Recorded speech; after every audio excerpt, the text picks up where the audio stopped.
കന്നിക്കൂറിൽ വരുന്ന നക്ഷത്രങ്ങൾ ഉത്രം, അത്തം, ചിത്തിരയുടെ ആദ്യ പകുതി.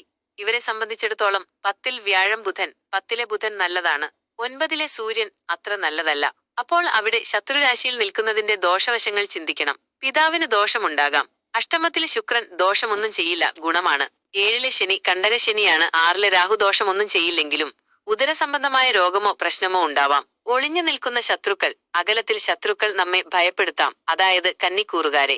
അതുകൊണ്ട് എവിടെയോ ഒരു ശത്രു ഉണ്ട് എന്നുള്ള ഒരു ചിന്ത മനസ്സിനെ ആശങ്കപ്പെടുത്താം. 12-ലാണ് ചൊവ്വയും കേതുവും. അപ്പോൾ 12-ൽ ചൊവ്വയും കേതുവും നിൽക്കുമ്പോൾ ശാരീരികമായ അവശത, അപകട സാധ്യതകൾ ഇവർക്കുമുണ്ട്.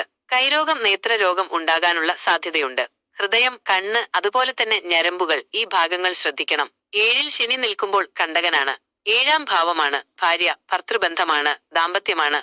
ഒരുമിച്ച് പ്രവർത്തിക്കുന്ന കാര്യങ്ങളെല്ലാം 7 കൊണ്ട് ചിന്തിക്കണം. വിദേശയാത്ര ചിന്തിക്കണം, സത്പ്രവർത്തികൾ ചിന്തിക്കണം, ജോലിയുടെ ഭാഗങ്ങൾ ചിന്തിക്കണം. അങ്ങനെ പലതും ചിന്തിക്കുമ്പോൾ 7-ന്റെ സ്ഥാനം വളരെ വലുതാണ്. ഇവിടെ കണ്ടകശനിയാണ് നിൽക്കുന്നത്. വ്യാഴത്തിന്റെ ക്ഷേത്രമായതിനാൽ കുറച്ചൊക്കെ ആശ്വാസം എന്ന് ചിന്തിക്കുമെങ്കിലും ഫലത്തിൽ പലർക്കും കണ്ടകശനിയുള്ളവർക്ക് അതിൻ്റെതായ ചെറിയ ചെറിയ പൊല്ലാപ്പുകൾ തുടങ്ങിയിട്ടുണ്ട്.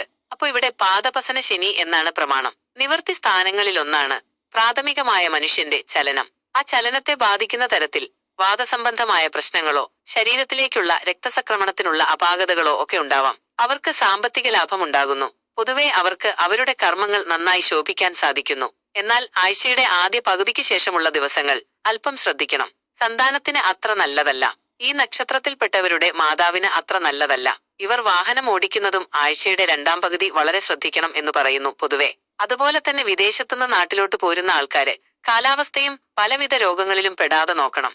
എല്ലാവരും ഈ വീഡിയോ കാണുകയും ചാനൽ സബ്സ്ക്രൈബ് ചെയ്യുകയും ലൈക്ക് ചെയ്യുകയും ചെയ്ത് സഹകരിക്കണം.